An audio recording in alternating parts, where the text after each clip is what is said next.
안녕하십니까. 태성회계법인의 이경원 회계사입니다. 이번 시간은 회계팀이 알아야 하는 엑셀 함수 및 기능 8탄, 감가상각의 계산 및 회계 처리. 이번에는 계산만 좀 하겠습니다. 감가상각 계산에 대해서 조금 설명을 드릴 거고요. 이번에는 뭐 여러 가지 라운드나 if 함수 같은 게 나올 것 같은데 한번 같이 진행을 해보겠습니다. 사실 뭐 대충 때도 말씀을 드렸듯이 회계 시스템에서 나오죠? 나옵니다. 그래서 사실은 필요 없을 수도 있겠지만 어떻게 나오는지 확인해 보고 싶다. 그리고 한번 재계산을 해보고 싶다 라고 하시는 분에게 하는 방법에 대해서 한번 설명을 드려보고 또 취지에 맞게 엑셀의 여러 가지 함수나 기능들, 팁들 좀 같이 생각을 해 보도록 하겠습니다. 자, 일단 요거는 이것도 한번 해보죠. 죄송합니다. 자, 기본적으로 감가상각을 하기 위해서는 이렇게 세팅이 되어 있어야 됩니다. 사실 여러 가지 회계 프로그램들이 이렇게 취득원가, 감가상각, 누계획별로 정기 취득 감소 기말, 정기 감가 감소 기말 이렇게 정리되어 있도록 나오지는 않을 것 같아요. 근데 이 카운트는 좀 이런 형식으로 좀 나오는 것 같고, 근데 이쪽이 좀 틀렸나? 그다음에 버전도 이렇게는 좀 안 나오는 것 같고. 근데 사실 회계 감사하면서 요 왁구를 맞추는 게 이제 큰 일이거든요. 신입 회계사들한테는 어쨌든 그래서 이렇게 일단 정리됐다고 가정하고 해야 됩니다. 제가 저번 다른 동영상 강의 때 그걸 좀 말씀을 드렸는데 감가상각은 알아서 회계 프로그램에서 해주니 이 잔액 일치하는지 재무상태표 우리 합계금액이 재무상태표하고 일치하는지 꼭 확인하고 하셔라 라는 말씀을 드렸습니다. 오늘은 감가상각하는 방법에 대해서 좀 설명을 드릴게요. 기본적으로 감가상각하는 방법은 정액법, 정률법이 있습니다. 근데 이제 차량운반부 같은 경우는 우리가 대부분이 사실 중소기업이 정률법 생각 많이 하잖아요. 왜냐하면 생각 방법을 신고하지 않으면 정률법이니까. 그래서 정률법이 많은 거예요. 처음에는 이제 기장을 많이 하는데 기장거래처에서 정액법, 정률법 어떤 거 하실 거예요? 물어보지 않잖아요. 그냥 정률법 많이 합니다. 근데 16년이었나요? 업무용 수용차 나오면서 업무용 수용차는 무조건 정액을 해라 라고 하면서 지금은 많은 회사들이 차량 운반부에 대해서 업무용 수용차는 정액법, 나머지 해당 안 되는 건 정률법을 쓰고 계실 거라고 생각이 듭니다. 그래서 보시면 모닝은 대상이 아니니까 정률법, 소나타는 대상이니까 정액법, 트럭은 당연히 그렇고 아반떼 정액법, 소나타 정액법, 카니발 9인승 이상 카니발은 정률법, 그 다음에 스타렉스도 9인승 이상은 정률. 나머지 제너시스, 소나타, 그랜저 이런 것들은 9인승 미만이기 때문에 정액법으로 무조건 하셔야 됩니다. 사실 회계적으로는 조금 이렇게 구분을 진다는 게 조금 이상하긴 한데 실무상은 이렇게 법인세법에 좀 맞춰서 하는 걸 좀 인정하고 있습니다. 중소기업에 한해서는 일단 정률법과 정액법에 대해서 간단하게 설명을 드릴게요. 정률법은 정기 미상각 잔액에다가 상각률을 곱한다. 정액법은 취득가액에 상각률을 곱한다. 거기에서 1,000원을 빼니 마니 저는 사실 중요하지 않다고 생각합니다. 근데 좀 이거 많이 지키시더라고요. 1,000원. 1,000원 잘못했다고 누가 뭐라고 안 하잖아요. 그런 의미에서 사실 의미가 없는 거고 법인세법에는 장부가액 1,000원을 무조건 남겨라 이렇게 얘기를 하고 있지만 저는 개인적으로 별로 안 좋아하는 말입니다. 어쨌든 오늘은 1,000원을 조금 무시할 때는 무시하고 하겠습니다. 자, 그러면 이제 결국 정액법에는 이렇게 계산해야 되고 정률법에는 이렇게 계산을 해야 됩니다. 그러면 if 함수를 굳이 써야 될까요? 어떻게 해야 될까요? 자, 여기 보시면 여러 가지가 있어요. 2016년은 보니까 빵이 됐죠. 삼각이 다 됐죠. 왜냐하면 7년, 8년, 9년, 10년, 11년. 11년에 5년이니까 11년에 모두 삼각이 완료됐죠. 그렇다면 17년도면 2022년에 전액 삼각이 되겠네요. 그죠?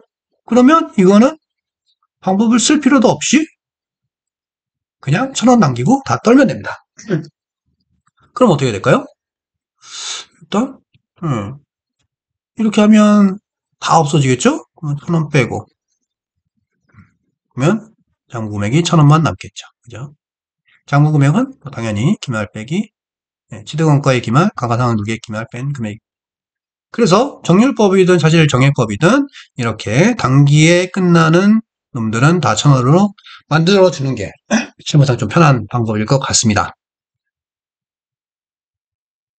이게 이제 뭐, if 함수를 써서 막 할 필요까지는 없잖아요. 저도 뭐 if 함수를 쓰려면 쓸 수는 있을 것 같습니다. 근데 기본적으로 항상 이렇게 당해년도에 끝나는 놈들을 이렇게 잡아서 하면 좋을 것 같습니다. 이거 뭐, 감소는 어떻게 하지? 감소는 어떻게 하죠? 삼각 안 해도 된다고 알고 계시는 분 많죠? 회계적으로는 사실은 처분할 때 시점까지 삼각을 해야 되는데, 예, 법인세법상은 사실 이 비용 손익만 따지기 때문에 감가상각 했냐 안 했냐는 중요하지 않기 때문에 법인세법상에는 이슈가 없습니다. 회계적으로만 이거를 삼각 시점까지 처분 시점까지 생각을 해라라고 되어 있죠. 그러면 이것도 있고 단기 취득금도 있으니까 상각률을 하나 넣었으면 좋겠다. 상각월을 1년치가 아닌. 그래서 나머지 것들은 일단 12개월로 세팅을 하고 요거는 뭐 처분을 뭐 10월 달에 했으면 10개월 생각하는 거 10개월로 해야겠죠. 그리고 이제 요 건들 2022년 건들은 계산을 해 넣어야 될 겁니다. 그죠? 1월에 샀으면 12개월. 그다음에 5월에 샀으면 1, 2, 3, 4가 빠지죠? 4개월 빠지니까 8이 되겠죠? 8로 바꿔줘야 됩니다. 자, 우리가 또 엑셀을 배우는 시간이기 때문에 엑셀로 한번 어떻게 해볼 수가 없을까? 그러면 월수를 구해야 되잖아요. 그러면 month 함수를 써서 월 함수 month 이거에 원수를 구하면 좋겠죠? 1월, 그죠? 5월, 7월, 9월 잘 들어왔네요. 그러면 우리가 1월 달에 사면 12개월을 해야 되고 5월 달에 사면 8개월을 해야 돼요. 그죠? 그 월이 사실은 중요한 게 아니라 월부터 12개월까지의 월수가 중요한 거지. 그러면 결국 뭐가 될까요? 12개월에서 1월을 빼면 되는 거지. 근데 취득한 월도 포함이니까 플러스 1로 하면 사실은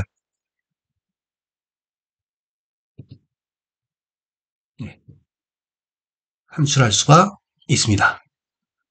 그래서 뭐 중소기업 같은 경우는 이걸 보면서 요거는 12개월, 뭐 요거는 8개월 이렇게 할 수도 있겠지만 수식으로는 이렇게 다시 한번 해보게요. 이렇게 한 번에 치면 또 이해가 안 되실 것 같아서 이렇게 제가 월 구하는 거와 이렇게 나눴는데 한번 해보겠습니다. 결국 12개월에서 취득월 원스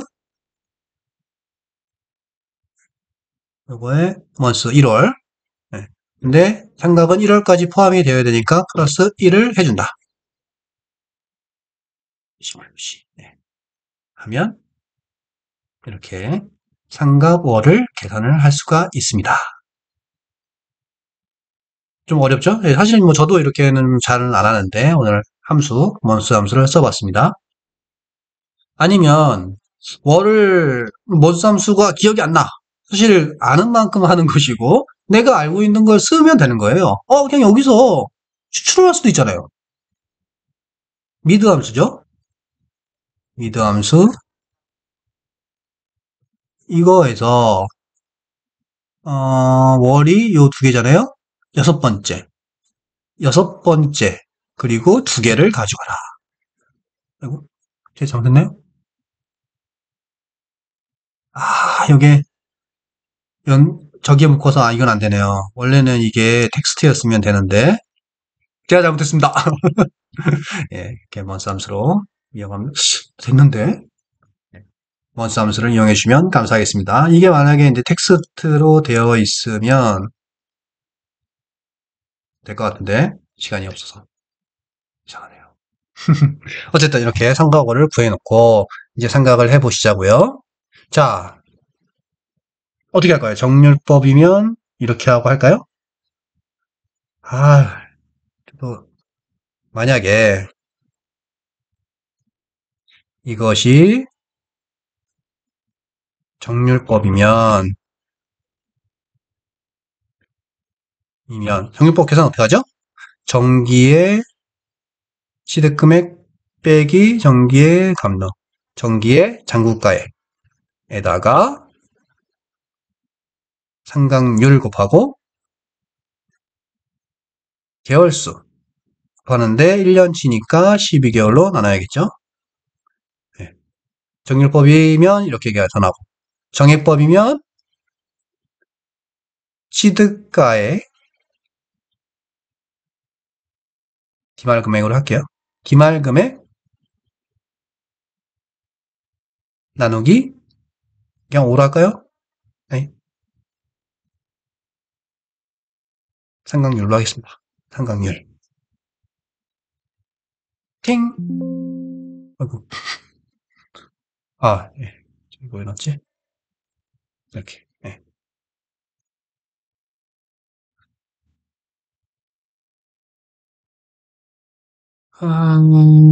이게 조금 그러네요. 그쵸? 이게 보면 정률법인데 요거는 없었잖아요. 그죠? 기초. 그래서 제가 아까 정률법은 기말 금액을 가져온 건데 수식이 잘못됐죠? 그러면 수식을 고쳐줍니다.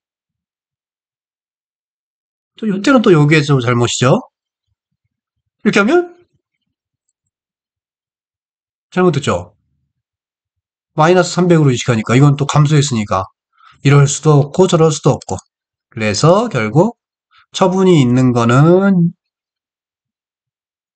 요 금액을 하고 그죠? 그 다음에 단기 취득분에 대해서는 기말 금액으로 하는 방법이 좋을 것 같습니다. 이렇게. 구성을 했는데 어렵죠? 네, 이거는 사실은 정률법, 정액법마다 방법이 달라서 다른 수식을 써야 되기 때문에 그렇습니다. 그리고 처분에는 이 금액은 있지만 여기에 금액이 없고, 취득은 여기에 금액이는 없고 여기에 금액이 있고, 그럼 이걸 가져와야 돼? 이걸 가져와야 돼? 네, 것마다 다르죠. 결국 정률법, 정액법 다르고 방법이 다르고 단기 감소와 단기 취득에 대해서 금액이 가져와야 될 금액이 다른 장소에 있기 때문에 사실 어렵습니다. 그럼 이거를 일치하기 위해서는 뭐 취득원가에 기준 금액을 넣고 하는 방법이 있겠지만 사실은 뭐 그렇게까지 할 필요는 없겠죠. 정률법 해서 같은 수식을 걸고 정액법 같은 수식을 걸고 네, 뭐 이렇게 하면 뭐 좋지 않을까 뭐 그런 생각도 듭니다.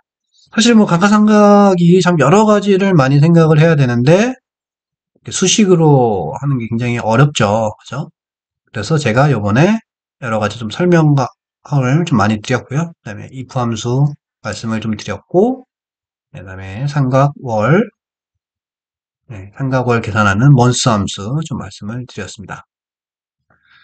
그래서 if 함수까지 참 쓰는 경우는 좀 많지 않은 것 같아요. 네, 어려우니까. 그 다음에 여기 그래서 네, 감소로 없애줘야죠.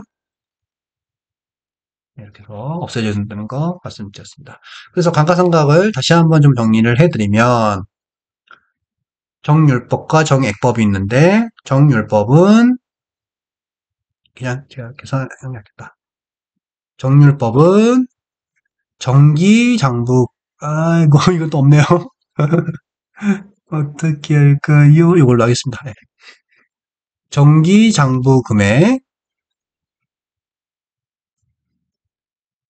시작해서 여기다가 상각률을 곱한다. 대신에 상각월이 12개월이 아니니까 상각월 나누기 12를 꼭 해준다. 그리고 정액법은 취득원가에서 상각률을 곱해주는 거다. 그죠? 이게 다릅니다. 정률법은 정기 장부가에서 시작을 하는 것이고 정액법은 단액 취득원가를 에서 시작을 하는 거다. 라는 거 꼭 말씀드려요. 근데 정률법도 이거 단기 취득이면 그냥 1,000만 원만 하는 거죠? 그죠? 되게 이상하게 좀 생각하실 것 같은데. 그죠? 정률법이 이제 정기 장부가액을 이용한다는 말이 그러면 단기 취득한 건 빵이냐? 이건 아니다. 라는 말씀 꼭 드리고 싶습니다. 네, 제가 괜히 혹시나 오해하실 것 같아서 다시 한번 말씀을 드렸습니다. 그래서 if 함수 그리고 month 함수 설명을 드렸습니다.